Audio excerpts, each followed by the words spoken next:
Marco Polo, o Brasil age certo e deve esperar para aceitar o resultado eleitoral da Venezuela? Olha, é claro que o Brasil não pode aceitar o resultado fraudulento das eleições manipuladas da Venezuela. Olá, Basílio, olá, doutor Zé Eduardo, saudações à nossa audiência.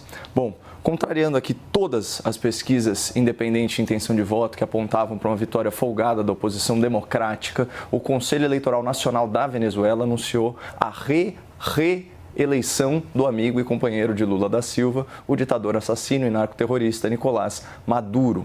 É mais uma evidência de que a democracia na Venezuela não passa de uma piada. Mas, antes de enfrentar o tema, eu preciso me manifestar, é uma questão pessoal minha, sobre outra piada internacional, uma Olimpiada, se vocês me permitem o trocadilho.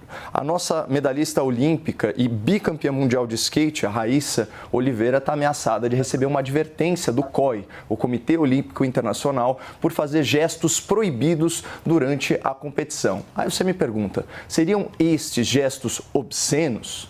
Não, de maneira alguma. As obscenidades estão liberadas, pelo menos a julgar pelo mau gosto na abertura da edição francesa das Olimpíadas. Os gestos da Raíssa, que estão sujeitos à punição, foram ditos em libras, a linguagem de sinais, e significam literalmente: Jesus é o caminho, a verdade e a vida. Então aqui uma adaptação de João 14,6. Aparentemente o COI não vê problemas em apresentações eróticas para celebrar jogos esportivos, mas se escandaliza com a liberdade de crença dos atletas.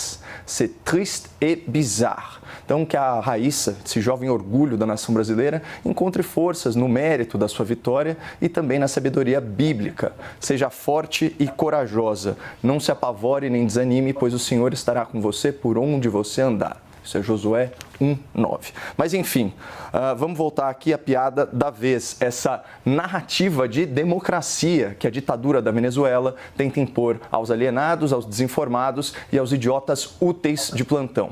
Assim que eu cheguei à redação, o Arena CNN exibia a seguinte tarja, aspas, Rússia, China e Cuba parabenizam Maduro. Por que será? Será pelo profundo amor do Partido Comunista Chinês pela democracia? Ou será por causa do apreço que a ditadura em Cuba tem há tantas décadas pela liberdade de expressão? Quem sabe não é pelo respeito do Kremlin russo pelas minorias e pelo direito dos povos se autodeterminarem, como acontece, por exemplo, lá na Ucrânia.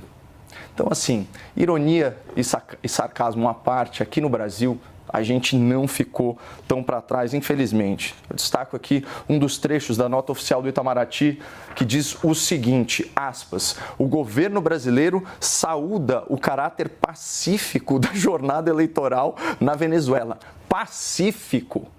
Vamos lá. Opositores afastados do processo eleitoral por decisões judiciais e administrativas ilegais, flagrantemente ilegais. Atentado contra a vida da principal líder oposicionista. Prisão de mais de 70 políticos durante a campanha eleitoral. Censura e fechamento aí de dezenas de canais e sites noticiosos críticos ao regime. Eleitores impossibilitados de votar. Isso tanto na Venezuela quanto no exterior, e vamos lembrar que 25% dos venezuelanos está fora do país. Roubo de urnas por grupos armados ligados ao chavismo, intimidação de eleitores, intimidação de manifestantes. E aí vem o Itamaraty falar em caráter pacífico da jornada eleitoral.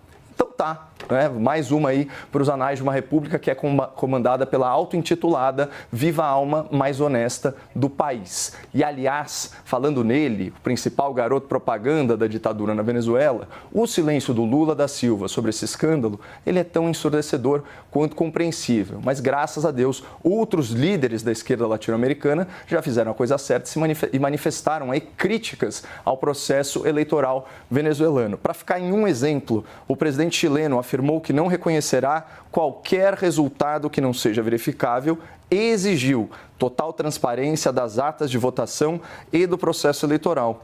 Daí a gente vê a importância de um sistema de votação que garanta o voto livre e secreto, de um lado, e também a contagem pública e auditável dos votos, de outro. Nesse sentido, o ilustre ministro Alexandre de Moraes nos assegurou que, aspas, o Brasil tem o sistema mais eficiente, invulnerável e transparente de eleições de todo o mundo e que, hoje em dia, as urnas são motivo de orgulho. E é óbvio que a gente concorda sem ressalvas. Contudo, segundo o Datafolha de dezembro de 2022, só 42% dos brasileiros confiam muito nas urnas eletrônicas brasileiras. E de acordo com a Poder Data do mesmo mês, 36% dos brasileiros, ou seja, praticamente 4 em cada 10 eleitores, não acreditam que a contagem dos votos é segura. Então, talvez fosse o caso de implementar algumas medidas, para aprimorar ainda mais o nosso sistema e a sua capacidade de auditagem, mesmo sabendo, como disse o ministro, e a gente faz questão de frisar, que nós temos o que há de melhor no mundo, muito diferente do que acontece lá na Venezuela.